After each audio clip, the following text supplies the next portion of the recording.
Welcome to No Room for Phonies, episode 91. And because we had so many great stories from Jim and Melissa, we decided to make a part 2 of more stories. So I just want to read this little poem to you. And the reason I chose it is because it's written by a folk singer, and Jim is all over music. So I thought he would like this poem too. So that's why I wrote it or chose it. In the 1980s, folk singer Mike Jones wrote The Storyteller, a song inspired by the work of his friend Taffy Thomas. Cherished by Taffy for the past 30 years, The Storyteller is reproduced here as a poem, its words perfectly encapsulating Taffy's own thoughts on the art and practice of storytelling. This is the poem. I'm a teller of tales, a spinner of yarns, a weaver of dreams, and a liar. I'll teach you some stories to tell your friends while sitting at home by the fire. You may not believe everything that I say, but there's one thing I'll tell you that's true. For my stories were given as presents to me, and now they are my gifts to you. My stories are as old as the mountains and rivers that flow through the land they were born in. They were told in the homes of peasants in rags and kings with fine clothes adorning. There's no need for silver or gold in great store, for a tale becomes richer with telling. And as long as each listener has a pair of good ears, it matters not where they are dwelling. A story well told can lift up your hearts and help you forget all your sorrows. It can give you the strength and the courage to stand and face all your troubles tomorrow. For there's wisdom and wit, beauty and charm, there's laughter, and sometimes there's tears. But when the story is over and the spell is broken, you'll find that there's nothing to fear. My stories were learned in my grandparents' home, where their grandparents also had heard them. They were given as payment by traveling folk for a warm place to lay down their burdens. My stories are ageless, they never grow old. With each telling, they are born anew. And when my story is ended, I'll still be alive in the tales that I've given to you. By Mike Jones. Anyway, enjoy No Room for Phonies, episode 91. More stories, part 2 with Jim and Melissa. All right.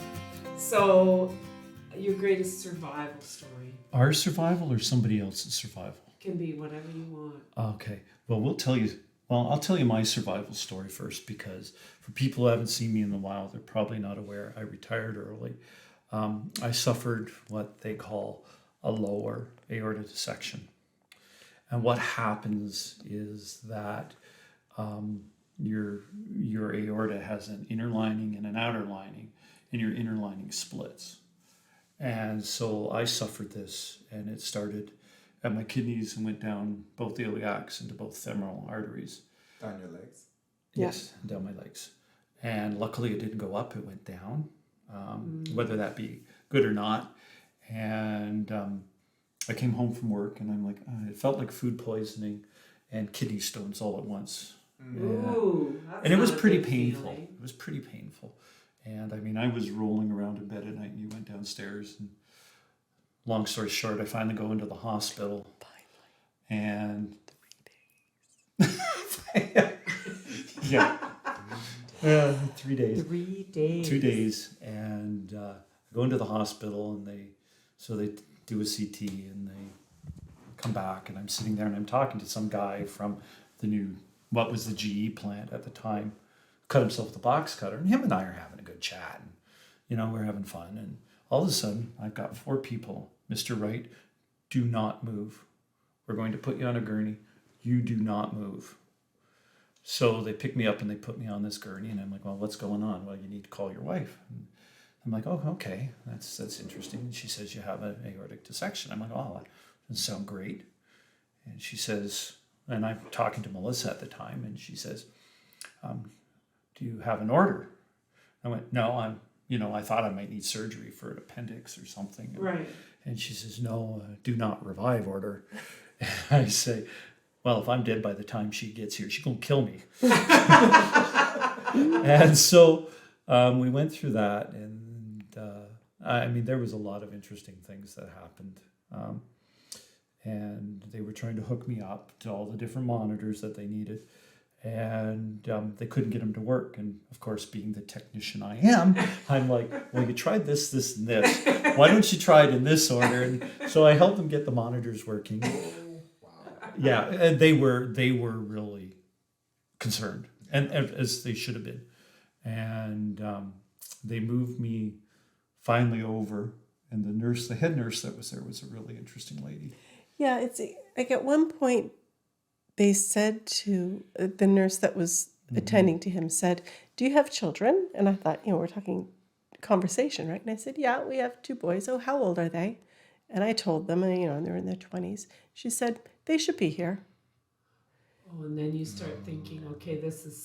Yeah, but You know what? It never dawned on us. We didn't. I kind of thought, he's okay. I don't know what you're all like. It just never occurred to us how fragile his life was at that point. Because I'm like, I got one of them that's at work and another one that's writing an exam. No, I'm not calling them. They didn't even come into the hospital for a few days. I'm like, there's no point in you coming. Like, we're just sitting here and, But you didn't we didn't really- realize we And were even at the knocking on point- that door. And even Yeah. at that point, we didn't realize it. And then the inner Jim Wright came out in emergency. And so I'm getting bored and I'm listening to music and I'm looking at the monitor and they have the respiration monitor on, and I'm going, oh, that's interesting. It looks like a letter. And I'm going, oh, that's interesting. So I taught myself with my respirations how to write hi. Don't do this at home, kids. And the nurse comes over and says, "Are you okay?" I said, "Hold on, I've learned something new. I want to show you the." She says, "Don't do that." So they moved me up. They moved me up to. They wanted me in ICU, but I ended up in ICU step down, and they had to take me for a couple more tests. And we should have really realized it at that point, because there was like, the nurse would have like a crash cart, like a crash on my feet. And he'd be on the gurney and there'd be 2 people pushing it. Right. So And- we're serious. This is serious. This is serious stuff. You cannot move. But Well- by this time, you weren't in pain No, the anymore. pain was gone because I had And- morphine And and Demerol. and basically, they're giving him medication to keep his blood pressure Like down. crash it. Okay. So it's not like he had an IV in, but it's not like I you're had 2 IVs. hooked up to any machines No. and like Yeah, it just I need life support. but it was- doesn't seem real. And you're just kind of denying that it can be as serious as they're making it out to when be. I mean, we had a lady there who actually, I can't remember the doctor's name, but she was good because Melissa said, he needs to go to Hamilton. She's like, no, you can't move. And we didn't realize at the time why I couldn't move. And then we talked to the vascular surgeon and he's like, well, you have a tear in your aorta. And I said, well, it's a small tear. And he said, no, it's not a small tear. It's a large tear. So in We our thought- minds, we went thought from a small tear to a large to a large tear. Right, but it was not. It was a large tear. tear. It was a Yes. very large tear. And Yeah, then- all the way Yeah. down. Yeah, your and then aorta. like years later, we find out that it isn't even a straight tear. No, when I went to It's- see our family doctor, he gave me the report and he said, oh no, this is not even this long. This is from here to here, Jim. Yeah, and like a spiral. And like a then- spiral. And then yeah. we found that out when I was talking Because to the tech. after we were together, Yeah. I read some Mhm. of the stuff on it, and yeah, we're very thankful you're here telling We're your very story. thankful. He's Thankful. I'm- Thankful is a I'm relative under- term. I'm 100%. Like I would, part Yeah, of me wishes I had understood that at that time. Like, Me Well, too. we didn't understand. We No, didn't we We didn't understand. understand. And it's I mean, if you'd said, "Oh, he had a heart attack," then everybody Yeah. instantly that's understands. what everybody Well, thinks. and the first time she mentioned, or we heard it when we met you at the market or something, Yeah. and you said aorta, I thought, oh, his heart. No, but the aorta's any Yeah. large The That's aorta right. actually runs It's from It's the the heart plumbing. down and goes down. That's the plumbing. And there's still Yeah. people who think I had a heart issue. Yeah. And I say, the natural. pump is fine. The plumbing is sucks. Yeah. Yeah. You know, and that's you know, so it's been a huge change in life. Mm-hmm. I mean, we were looking at retirement, getting a bigger boat, and I got a tractor. Oh, geez, that hurt. And like just a lot of stuff, like beekeeping, I had to re-engineer how I was doing everything, and like renovations now. We get hire. clients- We hire. Hire. Yeah. Well, we never- hire because. But I never hired, man. No. Like I You were never able to do hired, that all this stuff. and that's been a hard thing for me to do. And just the fact that he doesn't feel well some days, Yeah. a lot of days. Yeah. And you never know what you're going to get until you wake up in the morning. Yeah. Yeah. Some days I'm good, some days I'm not so good, and it is, you know, I went and worked for some friends and some cherries, helping because with her family I had cherries, and I worked Yeah. cherries with them, and so you know they were talking to one of her friends and said, "You have, you know, Jim's retired. You can drive a tractor, can you know?" And so I go out to the farm to get on a tractor, and her son's kind of skeptical, and first thing I do is I push down the clutch to start the tractor. He's like, "You're hired." So I could do that. Yeah. I drove tractors, man. so I worked cherries for 1 year for him. Had a great time with them because on her Yeah, I farm, was working with the Hastes. yeah, Yeah. there were Really antics nice going time. on because Yeah. every time Good people. if I was on the harvest or on the collector side, whoever was one of the big jokes was you bring in a tank of cold water, right? And the person on the collector side would always get splashed. And so I'm telling Isaac that he said, you know, on the other farm, whenever it was a big joke to splash the conveyor operator. And every time I come up with the tank, he was off that machine and out of the way. Oh, it was great. I had a lot of fun with them. They So were how fun. long But were it's- you but in it's- the hospital? But as much fun as he had doing that, the next year he wasn't couldn't feeling do it. well I enough to wasn't do up it. to Right? I was in the hospital About a week. about a week. Only. Yeah. Only. Yeah, about Because- a week. It was Christmas Eve, I think, Yeah. or the 24th, They sprung me. 23rd. They sprung me Christmas Eve, Okay. and Yeah. it was. But what were your instructions when you went home? Don't move. Oh God, Pam! I still have restrictions that I'm there. I wasn't supposed to. The key is to keep the blood pressure low. So he monitors his Okay. blood pressure a lot. Okay. And no heavy lifting and not a lot of core and Twisting. twisting. And Yeah, Okay. But having said that, having, 3-4 years out now, and he's had MRIs, it's stable. Okay. So I don't think it's in fear of no. tearing anymore, No, and I- but and it I- doesn't really heal itself either. No. So, like I was saying, the false lumens. So when it splits, there's an artificial channel between the inner and outer lining. Right. And sometimes they heal, sometimes they don't. But because I had so many CT scans with the radioactive dye Right. in that first 2 years, they don't want to do it. So they just No. do it with ultrasounds. But I'm Okay. curious to know if things are healing up, Right. because that changes everything. I mean, believe it or not, Jim Wright is going to a gym now. Oh, yes!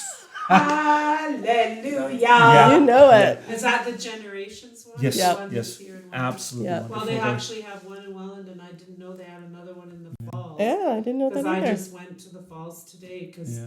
because of your encouragement. We Yeah. called there when my back was bothering me Monday. Fabulous place. Yeah, Yeah. they're great. Yeah, They're great. I love I it. went in to meet my trainer, and I saw physio people coming in and out of all ages. Mm-hmm. And Melissa had gone there. Yeah, I've been going for about 2 years. Yeah. But they And have telling really- him that, you would be great with Mark. He would be, and he's Is Mark a physiotherapist? he's a personal personal trainer. And then finally, he goes and sees Mark, and he comes back and he goes, "That place is great. Like, it's not a Ken and Barbie gin." No. I'm like, "No, No. why didn't you?" No, and Like we're Ken and Barbie. they have Yeah, that's they right. have a nice pool there. Like Yeah, in They she the does winter. Aquafit. Yeah, I would like to do aquafit in there. yeah, There you go. yeah. It's great. Because I mean, I paid. Melissa can come. You $1,000. get your pool noodles out, and she'll she'll whack Yeah, them I'll on come the- here. I'll come run you through the aquafit in your own pool. That's good. I should put a course out and have all kinds of people there at the pool. But yeah, I'm very impressed. Yeah, with they their were, and Mark's facility. been really good. And then when I had my gardening accident, where I tripped over the trailer tongue and popped my knee out and popped it back in, and so I was off for 3 weeks. I think I went. This is the first time I've been back, 3 weeks. and he was really great because he's got some physiotherapy background. And he was like when I first contacted him, I laid out the whole thing. This is what happened to me. This is what they told me. These are my restrictions. This is what we have to be careful with. And he was great. And That's it's fab. and it's helping. So now instead of fixing the other problem, they're fixing my leg. Don't you worry, honey. You got plenty of problems they Oh, can fix. geez. They've got lists of Yeah. things they're gonna fix But- with you. It's a good time. All right, so we have a second survival story.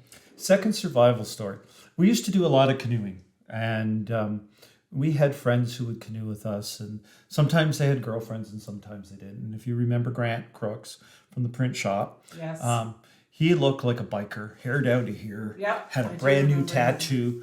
And so we go, and Melissa and Grant, we're in a tandem canoe, we're in Algonquin Park, and I'm in a solo canoe. And so we're paddling together, and we go through the first portage, and and the weather's kind of looking funny, so we decide to camp on Smoke Lake, and we pull into a site on Smoke Lake, and Grant and I, being the men we are, decided we needed a nap.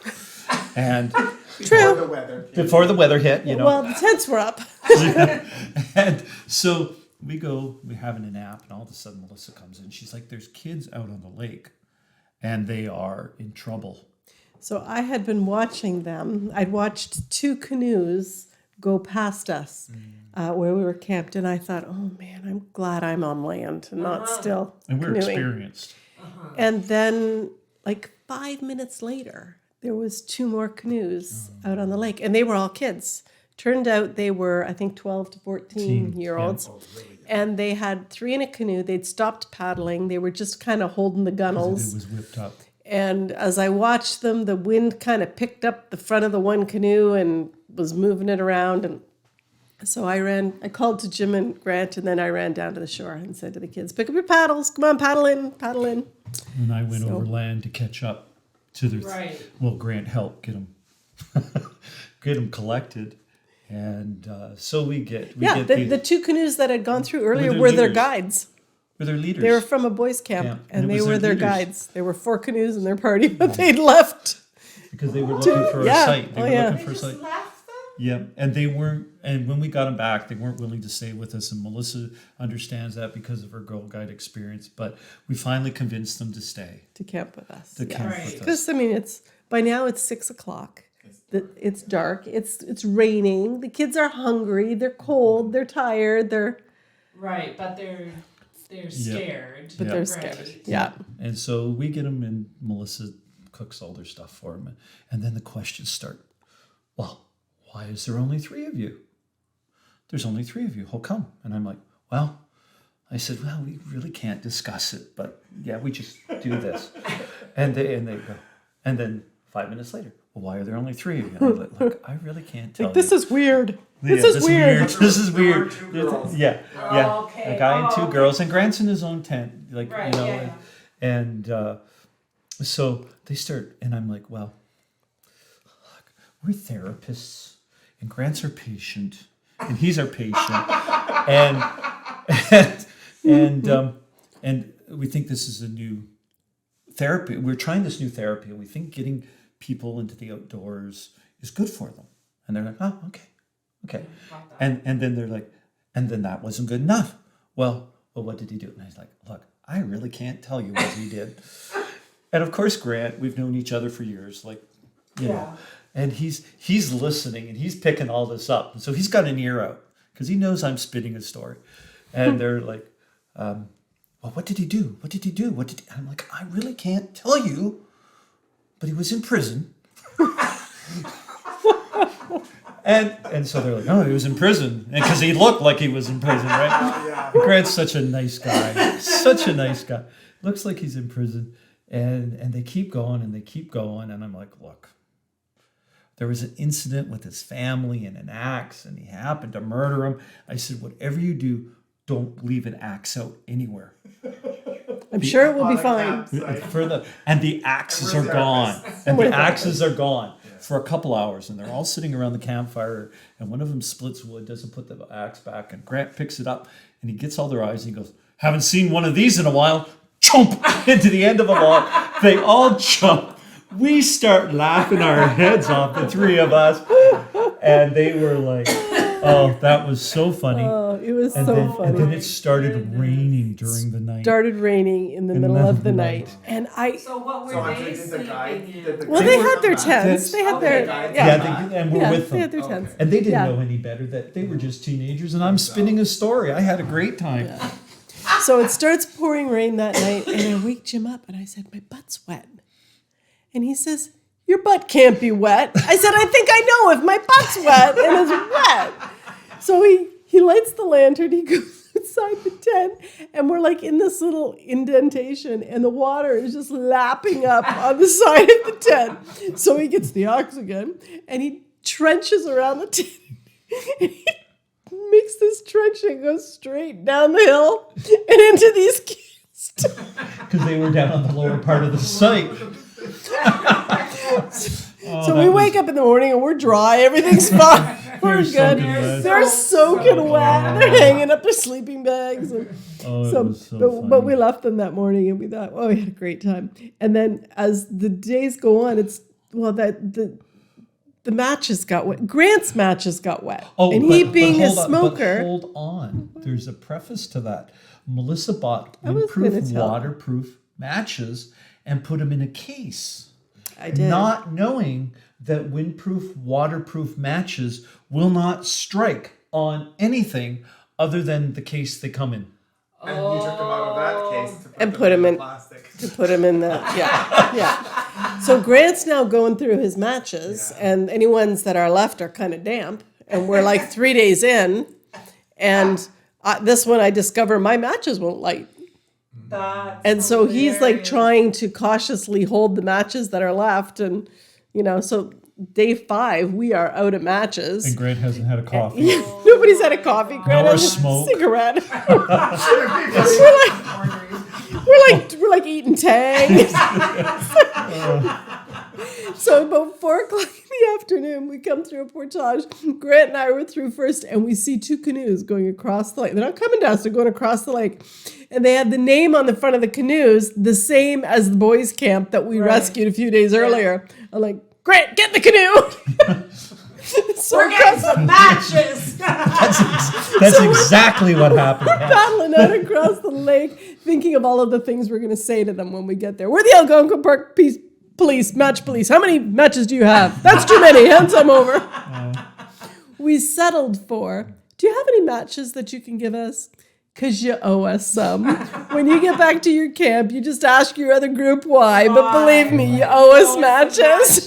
Give us all your matches. So that's our survival of others story. Oh my goodness, that's good. But that's, and I I love hate. to meet those young kids. I would too. If they One, would. one of them, it was so cute. We're around the campfire that night. He says, when you came down to the shore to call us in, I just thought you were my guardian angel. Little did they know her. And it's interesting because I had an experience at Christmas.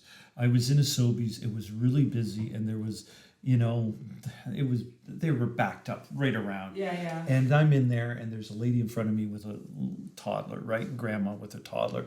And the kid he was just an angel. And so I'm talking to her, and I'm talking to the guy behind me, and we're all kind of kibitzing, and the kid's being great. And he gets up to the cash register, and then he starts having a fit. She pulls out Arrowroots and gives him an Arrowroot. And I say to her, I've been a good boy. Can I have an Arrowroot? And she said, yes, you can. Here's an Arrowroot for you.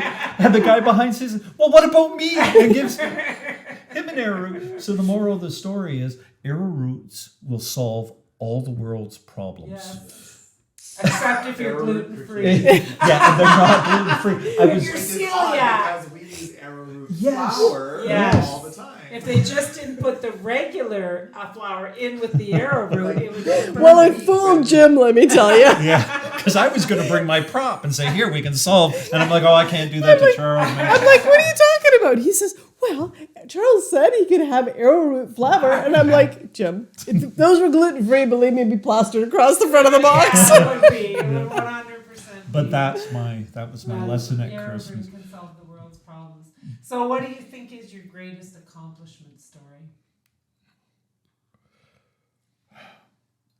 Our That's kids. always hard. Our kids. It's also our proudest moment story. Yeah. My one proudest moment story is when I was working in my capacity and doing suspensions and expulsions. And you remember I used to send we send out those lists. I got a call from Crossley and I had done a training and I'd written up some crazy thing about Brian, running down the halls and skateboard and I actually hurling. remember that. Hurling. I actually remember So that. I get a call from the school going, I don't remember Brian doing this. And I'm like, well, what does it say? Knowing full well, I forgot to erase it, right? And they're like, well, it says that he was riding a skateboard down the halls and throwing stuff at teachers and just being generally rude and disorderly. And I'm going, that sounds like Brian. And she goes, no, that can't be Brian. And she says to me, Jim, your kids are two of the nicest, most well-mannered kids in this school. And I'm like, wow, Yeah. that was a proud moment, and we've done our job. Yeah. We get frustrated sometimes. We get We're- frustrated. Oh yeah, Let's talk about kids. For Yeah. So a you had moment. the two boys? two boys. boys. Yeah. And we met Steve. You had Stephen, Stephen, the yeah. older He's one. the- Yeah. He's the older one. Yeah. Yeah. He's the older one. I'm not allowed to drive his car. Okay. Yeah. And the other one is the electrician who does Yes, it. and who Right. lives just around the corner from me here. Okay. Yeah, and they're both, Yeah. they're doing Yeah, they're great. making their way. You know what? They never really gave us any grief. No, Well, our you know, kids either. skateboard Yeah. on the new floor Oh, that aside. was bad. That was bad. That was almost a I had to- non-survival story. I had to send them to their rooms so that I didn't do something I would regret. Just go to your room. Mother needs to have some time to come down. They skateboarded all through our laminate floors about 6 months after I had installed them. Did it scuff them Oh yeah. permanently? Oh no, they didn't know it was scuffing them. But I came home and I'm looking. I'm like, "What's happened here?" Well, we were skateboarding. I'm like, "You were what?" When did and you I'm think like- this would be a good And idea? I'm like, we were so mad we couldn't even talk. So Yeah. you've been in our yard. So the punishment was they had to go out and pick up every single pine cone on the property. Oh, that No. was. No, really, we're very proud of our Yeah, boys. they've done really for, well. for lots of reasons. I was thinking about something about each one of them. Brian was in Air Cadets, and when he was instructor. 17, I guess, when he was an instructor at the where did we go for that, Jim? It's on baseboard and up in Board. Barrie.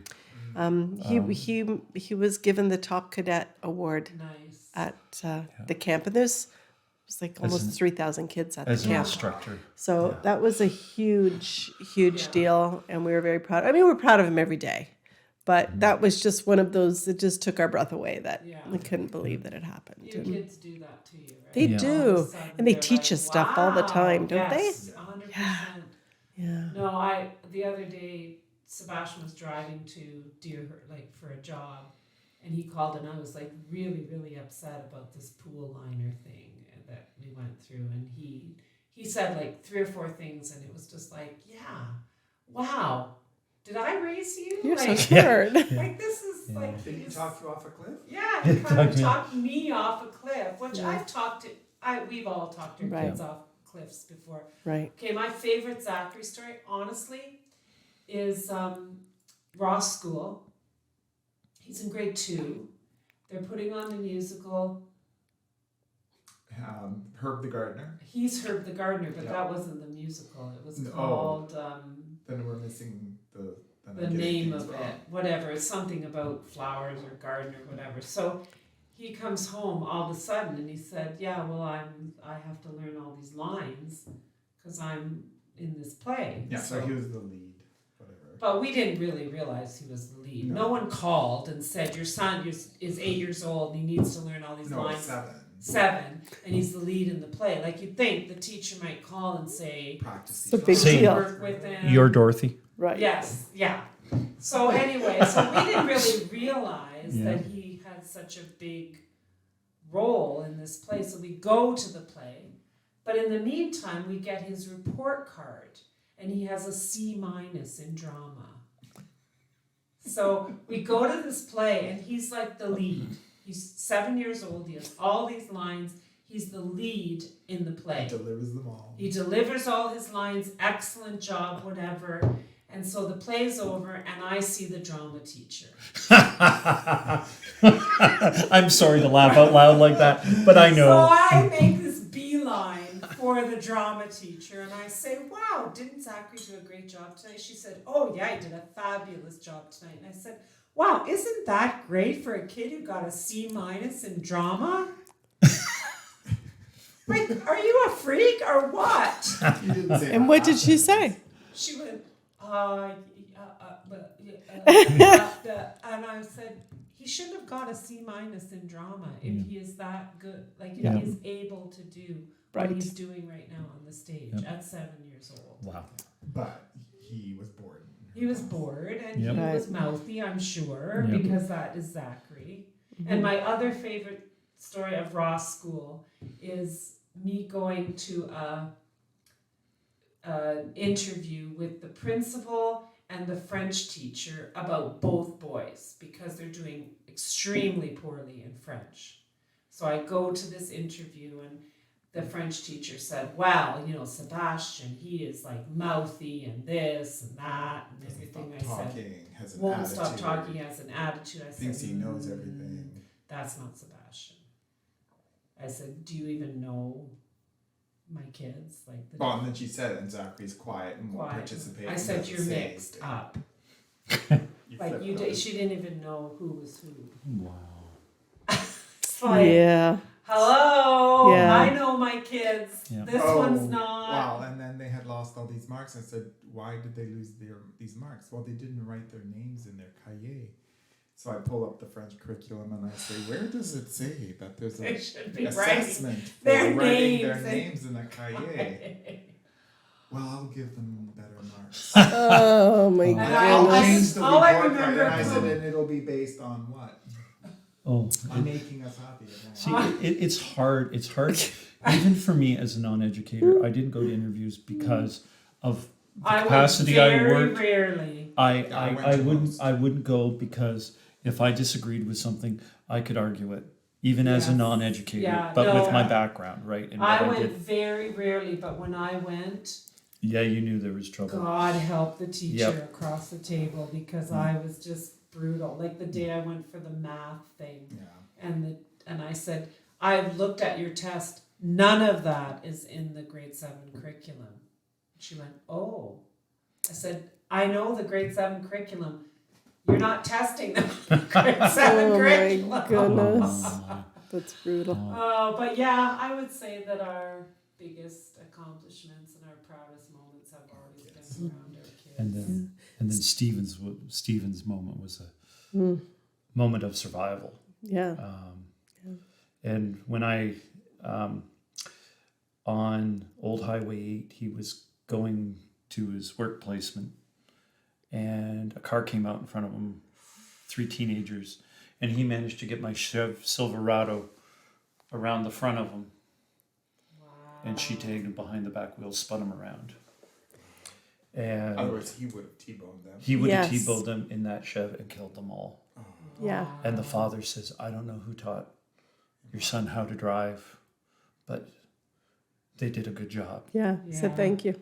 And thank you so much. Yeah. And- And it didn't again until I thought about it afterwards. I thought, oh yeah, that would not have. He just thought on the moment. Was he Yeah. hurt Had the himself? skill. No, he wasn't. He called me and he said, "I'm all right, Mom. but my truck is totaled. Yeah. And I'm thinking, your truck is totaled? Oh, that happened Like, that's a recently then. A significant couple of years accident. ago, yeah. So, Wow, because you're totaling a truck. Yeah. Exactly. She hit him yeah.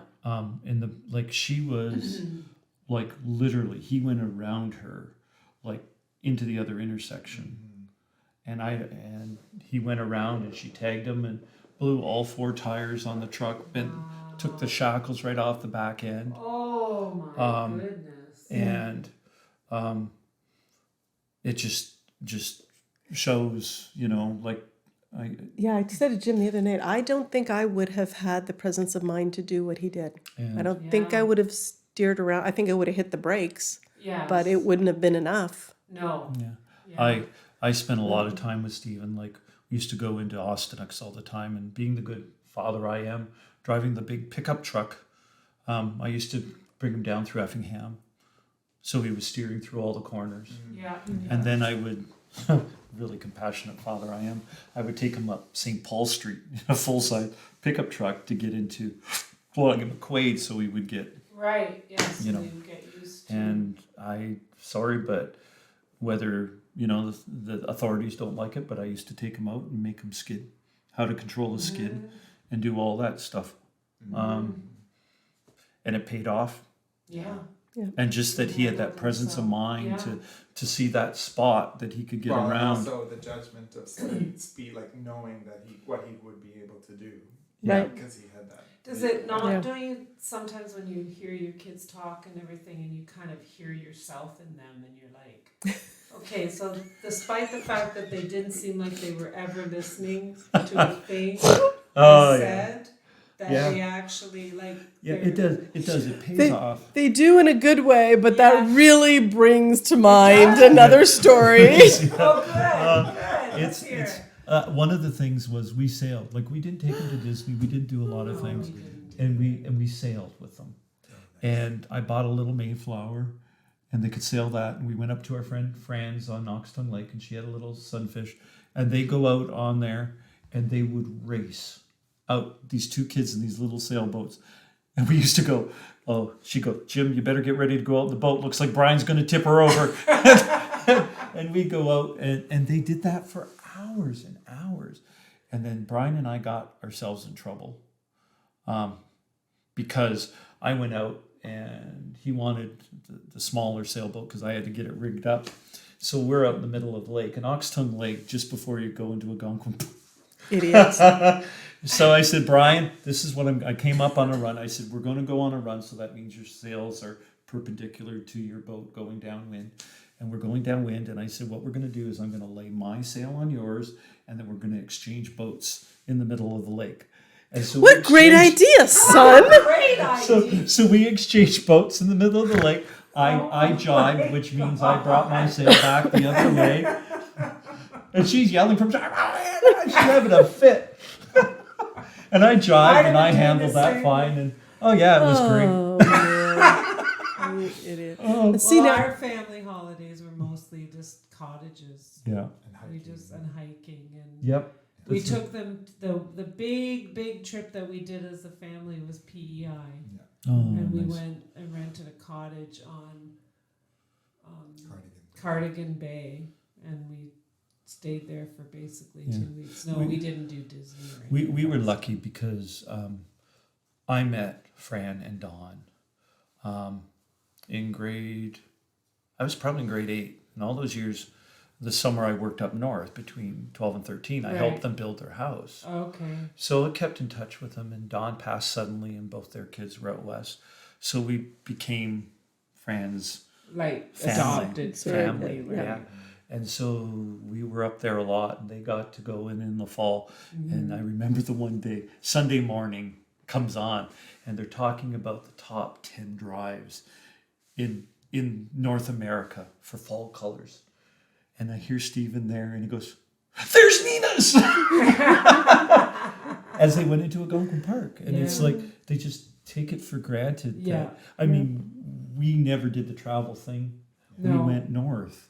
Yeah. And we it's did. That's and what it's we just did. it's just a different way Yep. of living it, and you don't Yeah. And you don't get it until you see something No. on like a top-rated news Right. channel Yeah. on It's not CBS Sunday such a- morning. You know? Yeah. Yeah, Don and Nancy Beamer have a cottage in Wilberforce. Okay. And so some summers we would Yeah. we Go would there. be fortunate enough to have time at their cottage, and cottage. sometimes we'd go to friends and Yeah. bounce them back between the two, and it was Yeah. great. Yeah. We were lucky. And we took him canoeing. That was awesome. Yeah, Yeah. That was awesome. That was Good an awesome times. experience. Well, you took Zachary on a Boys trip boys' trip. to the sand dunes down by Port Dover. Oh, really? Yeah. And then and then it never worked out for me to take Sebastian somewhere. Yeah. I can't remember. Well, he wants to take us boulder, like climbing, Oh, like boy. belaying. Really? So anyway, So we're gonna go. we're gonna go indoor. indoor Well, belaying. you got to start. Yeah. We'll So see how we go. You need to come and beekeep with me. Just the fingers really strong. Well, we both knit and crochet. So Yeah, you should have. we should Well, be you should be fine. But natural at beekeeping then, because you got the claw, right? Yeah. yeah. So he wants to, for his birthday this year, he wants to plan a time when we all kind of go, and he has his belaying course. Oh, so cool. he can belay us all. Nice. Oh, really? That's And nice. Nice. so he wants to do that. For That's his, awesome. oh, that So would be I- great. Whatever, we are willing, when it comes to your kids, right? You Yeah. do Yeah. pretty much whatever. Yep. You can keep So- talking. Yeah. Okay. It's it's interesting. It's just really interesting. Well, I just always feel like our kids have kind of, they're making their way. Right. Mhm. That's They're- right. Like they've launched. They're working hard to Yeah. make their way, Yeah. Yeah. and that's what's important. Hard and, work. Yeah. And it's not as easy to make your way now No, it is not. as it was when I When don't we were feel- doing it, I don't yeah. feel it's very easy to make. No, your way I think now. there's so No. many pressures on them now. And it's everything just costs so much. Like Yes. Well, we know. yeah. I mean, the 50s to 80s in North America is a phenomena that isn't going to Is not repeat going to itself. reoccur. Yeah. Like in Colombia, it was never that way. Even like it's a class system, but I lived with middle class status basically. That's where Yeah. my parents landed at in their system, and so I had a lot of middle class friends. But I also had a lot of the level down is called working Mhm. class, even though everybody's working. Yeah. But the middle class are able to save and have a mortgage, Mm. but they're a smaller group, or they Mm. used to be a smaller group. Wow. And the working class, where you work, you buy your food, you feed yourself, you rent, you have rent, you pay for a roof for yours, and then your whole life, you never are able to save. And that's what's starting to happen in North America. Yeah, Mhm. and their children, even the middle class children, live at home till they get married, and they get married late, 28, 29, 30. Wow. There's none of these like young things getting married. Right.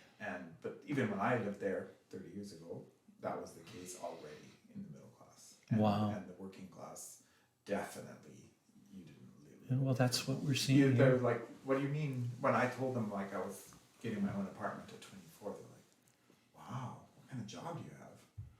I'm like, I'm teaching part-time at 2 different universities. Yeah. Wow, what kind of apartment? I said, it's 1 room, and it's nothing special. Right. And they were like, oh, that'd be so cool, because they were going to live with their parents. Yeah. Yeah. Well, and Sebastian, And I mean, he he pays. He has a. I mean, Zachary Studio because he went to university. So I mean, yeah, we helped him launch there. But by second year, he was living together with friends, and then with his girlfriend. And once you have 2 tenants, 2 incomes, Yeah. It's a lot, but Sebastian's doing it on but his Sebastian own. doesn't have Yeah. anybody, He so does Right. And Yeah. he's in a studio apartment in Hamilton, but I mean, Yeah. he's paying a lot in Yeah, rent. that's a lot of Yeah. rent. He's paying a lot in rent. And, he's doing Mm-hmm. really well. And his job now, like, he actually gets some bonuses based on, like, commission. commissions based on certain things. So that's a little bit of extra money that comes in here and there. But yeah, it's a hard slog when slog. you are And- doing it on your own. And it's different Yeah. because even when we were teenagers, you could work on a farm. Mm-hmm. You could always find something Yeah. to do something. You can't do that now because No. farmers. I look at the equipment running up and down our road, and I'm going like, "Holy crap! Mm-hmm. That's $1 million tractor." Mm-hmm.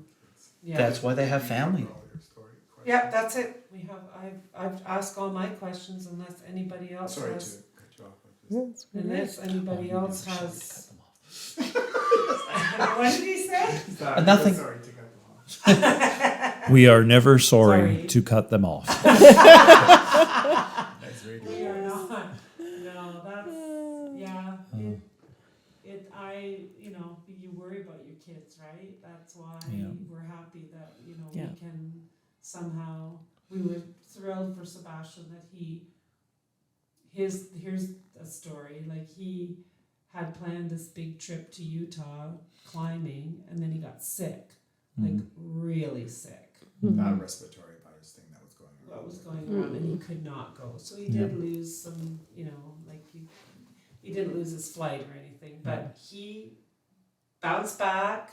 Yeah, you which is showed me the what you picture. want your That's kids Right. awesome. to do, right? Yeah. He bounced back. He replanned the trip. He planned it even better because he rented this Indy camper van. That was so cool when you showed me That is like that was so cool when you posted. fabulous. That But was you know, awesome. if they don't have challenges, if they don't have setbacks along the way, if everything runs too Yeah. smoothly, then sooner or later in life, there's going to be challenges. And so if you learn how to And I mean, deal with there's them. a fine balance, right, with parenting of like you don't want to rescue right, too much because they do need to figure Well, and things out now on we just their own. listen. Now we now we're listen. at the point where we listen. I think. I don't think we have to rescue. Sometimes I'll say, well, do you really want to know what I think? Oh, they don't want to know No. what you think. No thanks, Mom. well, Brian I'm good. actually called me in the middle of the night a year or so ago Oh, with the ring. with a dilemma. Of the ring. Yeah, that happens. You Yeah, cannot tell the story, Oh, that's right. but there was a dilemma. yeah. And I'm like, Jim's like, it's 2:00 in the morning. And I'm like, yes, and my son needs me. I know. But that is. I was glad that he would Yeah. We be, do. that he would call, Yeah, right? we do. And And we I appreciate those did you calls. not? We do. I mean, and just to kind of close things off as far as talking, but did you not always talk to your kids a lot as little kids too? Yeah. Like, were you not a family that Yeah. talked about things all the time? Yeah. Yeah, And so therefore you plant those seeds of we talk about things, we're here, Yeah. and and we kind of taught our kids, like even when they didn't really necessarily want to talk about it, that we kind of No, Well- that's what our family does. that's how we Yeah. are. And Yeah. and they know Yeah, we and do they too. know if they need help, they can call Yes. any time of day or night, and we're going to do whatever Yeah. it takes to do it. Right? Yeah. Yeah, one of my proudest moments was when Zachary called. He was 19 and he had been at university for 3 months. And he goes, Dad, Mom, thank you for being such hard-ass parents because I at least know how to be an adult. Nobody else here knows how to be an adult. that's awesome. And we were like, okay. All right. Yeah. Because I Well. was the hard ass mother in the neighborhood who didn't allow her kids to do stupid shit all the time. Like they had to behave. Yeah. And Well, I was always the authoritarian one. And what did your mother's group used to say? The daddy. They used to call me the daddy. daddy. The daddy. Don't mess like that because the daddy will come and give you heck. that's funny. Well, thank you very much for Yeah, this was a sharing lot of stories. fun. We're going to continue to hear stories because I have this feeling that there's like many more under the surface that we don't have to mic them all, but they're good to share. There are layers. There are Oh, layers. There's so Yeah. many Yeah. things. Yeah, everybody is interesting.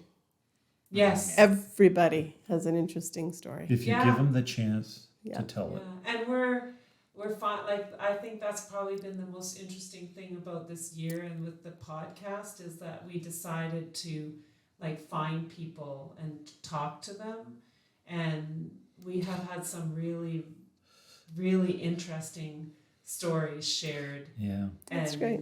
not by famous, like none of us are famous, Right. but But we it's- have great stories. But it's life experience, and I think the thing you see in all the people you talk to is they're outgoing. yeah, They're not introverted.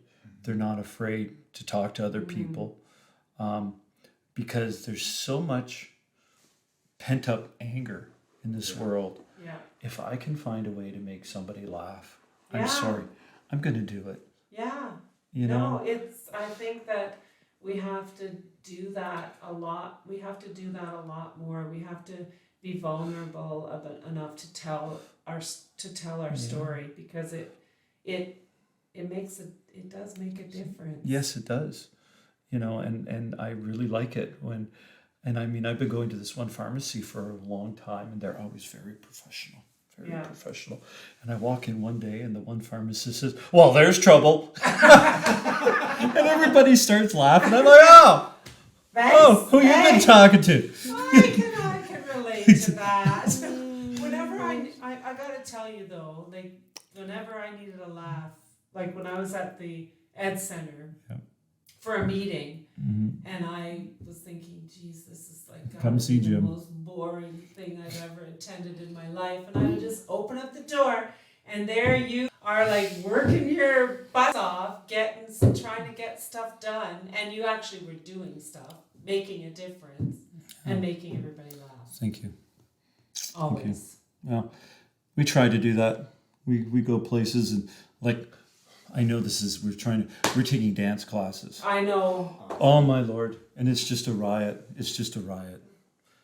Well, we might be taking some dance class. We might be calling you because we might be taking some dance classes this winter. Oh, yeah. Oh yeah. Somebody's got to learn how to follow. Whoa! You'll fit. And we end on that note. Gauntlet. And the gauntlet has been cast. Thank you guys. That's good. This was fun. A lot of fun. Thanks for listening to No Room for Phonies. I hope you've enjoyed all of the stories. And yeah, and we're not sure where we're going on July 15th, so that'll be a surprise. We might have a guest, we might not, but We'll try our best. we will be. One thing is for sure, we will be back for episode 92. 8 episodes from 100. Pretty good, eh? That's great. Thanks for joining us on No Room for Phonies. Good night.